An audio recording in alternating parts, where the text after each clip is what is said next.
Hello friends. Hello friends. This is all about me.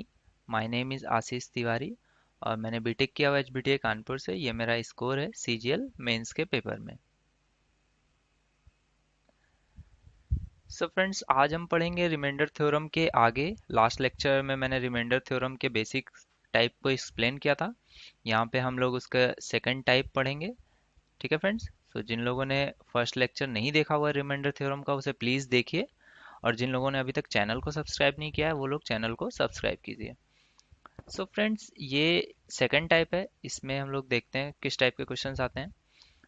Again starting हम लोग algebraic identity से करेंगे कि कैसे क्वेश्चन बेस फॉर्म होता है। सो अगर एक क्वेश्चन आपको गिवन हो कि x की पावर 100 को डिवाइड किया जाता है एक्स स्क्वायर प्लस 1 से, तो रिमाइंडर पूछा जाए कि रिमाइंडर क्या होगा, तो इसको कैसे सॉल्व करेंगे वो देखते हैं। ठीक है। तो इसमें जैसे मैंने लास्ट टर्न पे बताया था कि क्या करते हैं, एक्स स्क्वायर प्लस 1 जिससे डिवाइड करना उसको जीरो के इक्वल कर देते हैं। तो यहाँ पे एक्स स्क्वायर की हमें वैल्यू क्या आ गई, -1। ठीक है फ्रेंड्स। यहाँ पे -1 वैल्यू किसकी आ गई, एक्स स्क्वायर की। तो अब हमें इसमें एक्स की वैल्यू पुट करनी है। तो यहाँ पे एक्स की वैल्यू तो हमें मिली नहीं है, हमें मिली किसकी है, एक्स स्क्वायर की वैल्यू। ठीक है फ्रेंड्स। तो इसमें हम लोग क्या करेंगे, एक्स स्क्वायर की ही वैल्यू इसमें पुट कर देंगे। ठीक है। तो इसको पहले तो एक्स स्क्वायर के फॉर्म में लिखेंगे, तो इसको लिखेंगे एक्स स्क्वायर की पावर 50। ठीक है फ्रेंड्स। तो ये क्या हो गया, अब यहाँ पे एक्स स्क्वायर की वैल्यू कितनी है, -1। इसमें पुट कर देंगे तो ये कितना आ जाएगा, 1। ठीक है फ्रेंड्स। तो इसका आंसर क्या आ जाएगा कि जब एक्स स्क्वायर प्लस 1 से डिवाइड करेंगे तो रिमाइंडर कितना आएगा, 1। सेम जगह पे अगर क्वेश्चन ये होता कि एक्स स्क्वायर -1 से डिवाइड करेंगे तब कितना रिमाइंडर आएगा, तो वो भी कितना हो जाता है, एक्स स्क्वायर -1 को जीरो के इक्वल पुट कर देंगे तो एक्स स्क्वायर की वैल्यू कितनी आ जाएगी, 1। तो अभी 1 इसमें रख देंगे तो इसका आंसर अगेन कितना आ जाएगा, एक्स स्क्वायर के फॉर्म में 1 आ जाएगा। ठीक है फ्रेंड्स। तो अब इस पे बेस्ड इस टाइप पे क्वेश्चंस कैसे फॉर्म होते हैं और कितने डिफिकल्ट क्वेश्चंस फॉर्म हो सकते हैं, वो मैं आपको दिखाता हूँ। अब आप इस क्वेश्चन को अपने किसी फ्रेंड से पूछ के देख सकते हैं और चेक कर सकते हैं वो कितना टाइम लगाएगा इस क्वेश्चन को सॉल्व करने में। ठीक है फ्रेंड्स। तो जैसे कि ये क्वेश्चन है, मान लीजिए 300। ठीक है। 17 की पावर 300 है और इसको डिवाइड करना है 288 से। अब आप ये क्वेश्चन मान लीजिए किसी भी अपने फ्रेंड से पूछ के देखिएगा और देखते हैं कितना टाइम में वो सॉल्व कर पाएगा, और देन आप अपने टाइम को कंपेयर कीजिएगा। अब जैसे इस क्वेश्चन है तो इसको उसी फॉर्मेट में लिखते हैं जैसे कि पहले लिखा हुआ था। तो 17 का स्क्वायर कितना होता है, 289। और अगर उसमें -1 कर दूं तो क्या ये 288 हो जाएगा, क्या ये वही चीज़ लिखी हुई है। ठीक है फ्रेंड्स। तो ये कैसे बन गया, x की कुछ पावर है और यहाँ पे क्या लिखा हुआ है, एक्स स्क्वायर -1, इससे इसको डिवाइड करना है। ठीक है फ्रेंड्स। तो आपने क्या किया, इसको अगेन हम लोगों ने क्या करते थे, जीरो के इक्वल पुट कर देते थे। तो इससे हमें क्या मिल गया, 289 इज इक्वल टू 1। ठीक है। अब इसको 289 के फॉर्म में ले आएंगे तो इसको क्या लिख सकते हैं, 17 के स्क्वायर यानी कि 289, और उसकी पावर कितनी, 150। ये हाफ हो गया। ठीक है। तो इसको क्या कर देंगे, 289 की वैल्यू यहाँ पे हमें कितनी आ गई है, 1। तो यहाँ पे ये 1 रख देंगे। ठीक है। तो इसका आंसर कितना आ जाएगा, 1। ठीक है फ्रेंड्स। इजी सा क्वेश्चन बन गया। अभी यहाँ पे ही इसी क्वेश्चन को जैसे होता कि मान लीजिए 17 की पावर 300 ही है, इसको डिवाइड करना होता 290 से। ठीक है। तो 290 अगेन ये क्या लिखा हुआ है, एक्स स्क्वायर प्लस 1 यानी कि 289 प्लस 1, यही तो चीज़ लिखी हुई है। ठीक है। तो इसको भी अगेन क्या करेंगे, 289 की वैल्यू -1 हो जाएगी, is equal to zero put कर देंगे इसको। तो इसकी वैल्यू कितनी आ जाएगी, -1, और इसको -289 के फॉर्म में लिखते हैं पहले। तो 17 का स्क्वायर टू द पावर 150, और ये कितना है, -1। तो इसका भी आंसर कितना आ जाएगा, -1। ठीक है फ्रेंड्स। तो इस तरह के क्वेश्चंस इसमें फॉर्म होते हैं। इस पे बेस्ड कुछ और क्वेश्चंस को हम लोग देखेंगे। अब जैसे कि एक क्वेश्चन है 9 की पावर 87, इसको डिवाइड किया जाना है 80 से। ठीक है। अब आपसे पूछा गया कि जब इसको 80 से डिवाइड करते हैं तो रिमाइंडर कितना होगा, रिमाइंडर के बारे में पूछा गया है। तो अगेन ये क्वेश्चन आपको पता है कि 9 का स्क्वायर कितना होता है, 81 होता है, उसमें से -1 यानी कि ये किसके फॉर्म में लिखा हुआ है, एक्स स्क्वायर -1 के फॉर्म में। ठीक है। तो आप इसको क्या कीजिए, जीरो के इक्वल पुट कर दीजिए। तो 81 की वैल्यू कितनी आ गई, 1। ठीक है। अब 81 के फॉर्म में इसको लाना है, लेकिन यहाँ पे स्क्वायर तो बन नहीं रहा है, तो इसके हम लोग फैक्टर्स कर लेंगे। एक फैक्टर इसको अलग करेंगे तो ये कितना हो जाएगा, 86। 86 को अब हम लोग 81 के फॉर्म में लिख सकते हैं, वो कैसे, 9 का स्क्वायर टू द पावर 43। ठीक है, तो अब यहाँ पे हमें पता है 81 की वैल्यू कितनी है, 1। तो यहाँ पे 81 की वैल्यू 1 पुट कर देंगे तो ये तो 1 हो गया, और जो मल्टीप्लाई में 9 था वो 9 ही रहेगा। और क्योंकि 80 से डिवाइड कर रहे हैं तो यहाँ पे कितना आ जाएगा, रिमाइंडर 9। अगर ये 80 से बड़ा होता देन अगेन हम लोग उसको डिवाइड करते, बट क्योंकि ये छोटा है तो इसका आंसर यही हो जाएगा। अब इसी तरीके का एक क्वेश्चन इस पे और बनता है जिसमें कि और पावर बढ़ के आती है, जैसे कि पावर हो 3 की पावर 69, ठीक है, और इसको डिवाइड करना हो 80 से। तो अब आपको यहाँ पे पता होना चाहिए कि 3 की पावर 2 तो 9 होती है, और 3 की पावर 4 पे जब हम जाते हैं तब हमें क्या मिलता है, 81। ठीक है फ्रेंड्स, तो यहाँ पे वही चीज़ करनी है, इसको 3 की पावर 4 के फॉर्म में लाना है। तो जैसा मैंने पहले बताया था लास्ट वीडियो में कि 3 की पावर 4 आप पहले लिख लीजिए, ठीक है। अब इसकी पावर को उसके नियर अबाउट लेके जाइए, तो यहाँ पे ये कितना हमें मिल जाएगा, 68। तो 68 मिल जाएगा हमें इससे। तो ये कितनी बार जाएगा, 1 एंड 17। तो 17 फोर ज़ा 68, और मल्टीप्लाइड में एक 3 रह जाएगा, ठीक है। तो 3 की पावर 4 के फॉर्म में हमने लिख लिया। अब यहाँ क्योंकि 80 है इसको 81 माइनस 1 लिखेंगे, और इसको इज इक्वल टू 0। तो 81 की वैल्यू कितनी आ गई, 1। ठीक है फ्रेंड्स, यहाँ पे 80 हो सकता है, यहाँ पे 82 हो सकता है। उस केस में आप क्या करेंगे, आप इसको सीधे से लिखेंगे 81 प्लस 1 इज इक्वल टू 0। तो 80 की वैल्यू, 81 की वैल्यू माइनस 1 आ जाएगी। तो इस टाइप के आप क्वेश्चंस खुद से कर सकते हैं, ठीक है फ्रेंड्स। तो यहाँ पे इसको पूरा सॉल्व कर लेते हैं। 81 की वैल्यू 1 आ गई, ये 81 है, इसकी वैल्यू 1 हो जाएगी, तो ये सीधे सीधे कितना बचेगा, 3 इंटू 1। तो आंसर कितना आ जाएगा, 3। तो इस तरह से क्वेश्चंस इसमें फॉर्म होते हैं। चलिए कुछ और टाइप के क्वेश्चंस देखते हैं। अब इसमें फ्रेंड्स एक कॉन्सेप्ट होता है रिमाइंडर थ्योरम में, वो होता है कि जब हम किसी भी क्वेश्चन को सिंप्लीफाई करें तब कैसे आंसर में चेंजेस ना आए। अब जैसे कि आपको 42 है और इसको डिवाइड करना हो 8 से, तो आपको पता है 8 पंचे 40, तो 2 रिमाइंडर आना है। लेकिन आपको ये पता है कि इसको थोड़ा सा हम लोग सिंप्लीफाई कर सकते हैं। इसको अगर 2 से हम लोग काट दें एक बार, तो ये कितना हो जाएगा, 21, और ये कितना हो जाएगा, 4। तो अब आंसर कितना आ जाएगा, रिमाइंडर का 1। तो एक चीज इसमें क्या याद रखनी होती है, आप इसको जिस नंबर से डिवाइड करके सिंप्लीफाई कर रहे हैं, अगर आपने उसको डिवाइड किया है तो यहाँ पे आप उसको मल्टीप्लाई करेंगे, ठीक है फ्रेंड्स। लेकिन अगर कहीं पर ऐसा आपने किया कि मान लीजिए 42 को 5 से डिवाइड करना है, तो आपने क्या किया कि आपको 10 से पता है कि जल्दी से डिवाइड हो सकता है, तो आपने इसमें 2 का मल्टीप्लाई कर लिया। देन जो आपका आंसर आएगा, मान लीजिए आपका आंसर x आता है, तो आप उसमें x में 2 से डिवाइड करेंगे, ठीक है फ्रेंड्स। तो सिंप्लीफाई करते समय जो प्रोसेस आप इस्तेमाल करते हैं, अगर आप डिवीजन करते हैं तो आंसर में मल्टीप्लिकेशन करेंगे, अगर आप मल्टीप्लाई करते हैं यहाँ पे तो आंसर में क्या करते हैं, डिवाइड करेंगे, ठीक है फ्रेंड्स। तो इस ये एक चीज याद रखेंगे कि अगर हम लोग कोई भी क्वेश्चन को सिंप्लीफाई करें तो उसके एंड में आंसर में मल्टीप्लाई करना ना भूलें। अब जैसे कि इस पे बेस्ड कुछ क्वेश्चंस करते हैं। जैसे कि एक क्वेश्चन है 2 की पावर 96, ठीक है, और इसको डिवाइड करना है 48 से, ठीक है। तो अब देखिए इसको 48 से डायरेक्ट डिवाइड करें या फिर थोड़ा सा सिंप्लीफाई कर लें, क्योंकि 48 क्या होता है, 48 होता है, इसको लिख सकते हैं 16 × 3, ठीक है। तो 16 तो क्या होता है, 2 की पावर 4। तो यहाँ पे 96 है तो थोड़ी सी पावर उसकी कट जाएगी, इसको क्या लिख सकते हैं, 2 की पावर 4 इंटू 2 की पावर 92, ठीक है। इसकी थोड़ी सी पावर कट जाएगी, 2 की पावर 4 को 16 से काट दिया, ठीक है। अब 92 को अब ये हम लोग देखिए थोड़ा जल्दी से सॉल्व हो जाएगा। यहाँ पे 3 है, 2 है, -1 आ जाएगा क्योंकि 2 एक कम है, तो -1 की पावर 92, और क्योंकि पावर में कितना है, पॉजिटिव इवन नंबर है, तो ये कितना हो जाएगा, सिर्फ 1 हो जाएगा, ठीक है फ्रेंड्स।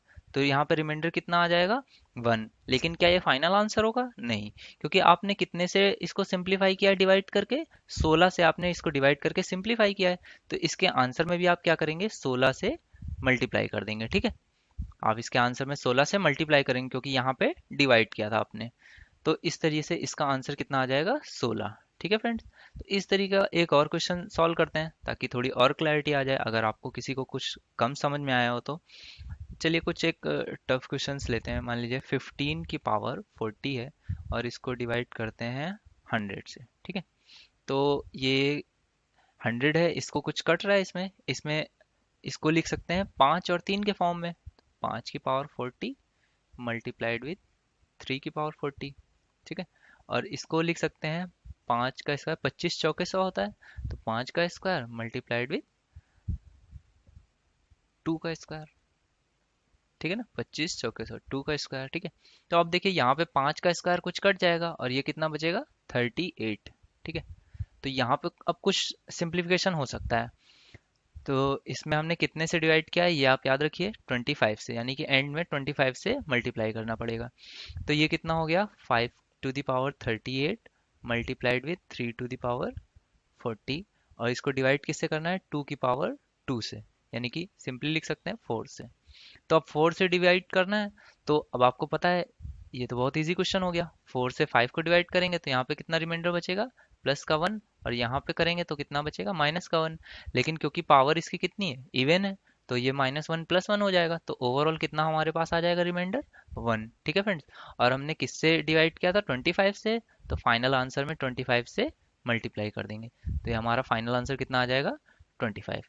इससे बेस्ट एक और क्वेश्चन देखते हैं। आपके पास जैसे हो 35 to the power 40, ठीक है। और इसको आपको डिवाइड किससे करना है, फिर से 100 से मान लीजिए डिवाइड करना है। तो इसको अगेन फिर से हम लोग 5 के फॉर्म में तोड़ सकते हैं।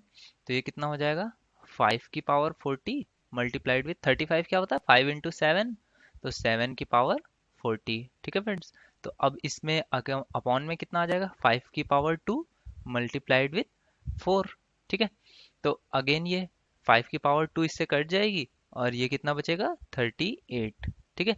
और 4 से इसको डिवाइड करेंगे, देन ये कितना होगा, 1, यहाँ पे तो 1 बचेगा, और यहाँ पे कितना बचेगा, -1, या फिर प्लस का 3, 3 लेंगे तो और ज़्यादा टाइम लग जाएगा, तो -1 ले लेते हैं, ठीक है। और अगेन यहाँ पे भी देखिए, क्योंकि पावर इवन नंबर है तो ये भी कितना हो जाएगा, 1। तो यहाँ पे भी आंसर 1 आएगा, लेकिन किससे हमने डिवाइड किया हुआ है, 25 से, तो हमारा आंसर कितना आ जाएगा, 25, ठीक है। तो 25 से मल्टीप्लाई करके ये हमारा फाइनल आंसर आ जाएगा, ठीक है फ्रेंड्स।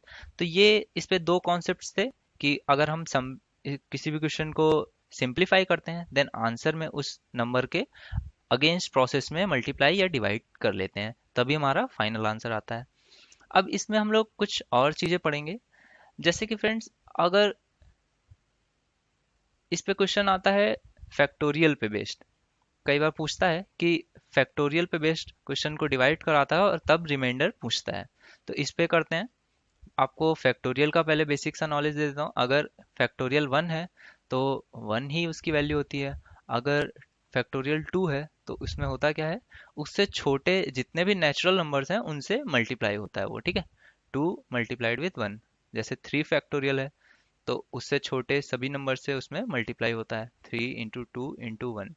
तो छोटे नंबर फैक्टोरियल्स पे आपको वैल्यू याद भी रहे तो अच्छा रहता है, जैसे 3 फैक्टोरियल की वैल्यू 6 होती है, 4 फैक्टोरियल की क्या होगी, बाकी इससे छोटा जो फैक्टोरियल है उससे इसमें मल्टीप्लाई कर देंगे, यानी कि 24। इसके कुछ फैक्टोरियल के रूल्स होते हैं जो मैं आपको बता दूं, जैसे कि n फैक्टोरियल लिखा हुआ है, इसको हम लोग लिख सकते हैं n multiplied with n-1 factorial, ठीक है। इसको रिप्रेजेंट करने का सिंबल भी होता है, इस तरह से भी रिप्रेजेंट इसको किया जाता है, ठीक है फ्रेंड्स। तो इससे आपको कंफ्यूज नहीं होना, कई बार इस पे क्वेश्चंस कैसे बेस्ड बन के आते हैं वो मैं आपको थोड़ा सा समझा देता हूँ। जैसे कि लिखा हो 1 factorial plus 2 factorial plus 3 factorial और डैश डैश डैश करके इनफाइनाइट तक भी लिखा हो, और देन अपॉन में वो क्या पूछता है कि अगर इस नंबर को डिवाइड करते हैं मान लीजिए 12 से, ठीक है।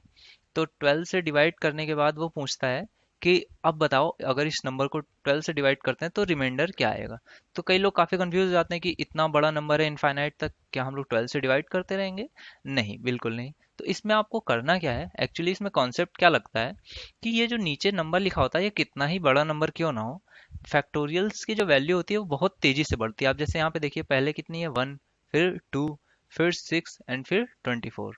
तो होता क्या है कि जो नीचे वैल्यू होती है वो बहुत ही जल्दी से इसमें कवर हो जाएगी, एंड एक बार वो वैल्यू कवर हो गई उसके बाद वो वैल्यू हर नंबर कवर करेगा। जैसे कि आप यहाँ पे देखिए, यहाँ पे 2 अगर कवर हो गई है, देन नेक्स्ट नंबर में वो पुरानी वैल्यू तो मल्टीप्लाई होती ही है। जैसे कि यहाँ पे 2 × 1 है, ये नंबर पुरानी वैल्यू बार बार मल्टीप्लाई होती ही है।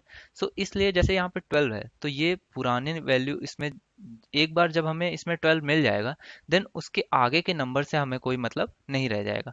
तो हमें इसमें करना क्या है, हमें इसमें ये देखना है कि सबसे पहले 12 हमें कहाँ पे मिलता है। ठीक है फ्रेंड्स, तो इसमें हम लोग चेक करते हैं। 1 पे तो हमें 12 नहीं मिलेगा, तो यहाँ पे रिमाइंडर कितना हो जाएगा, 1। ठीक है, 2 पे भी नहीं मिलेगा, तो यहाँ पे भी रिमाइंडर 2 हो जाएगा।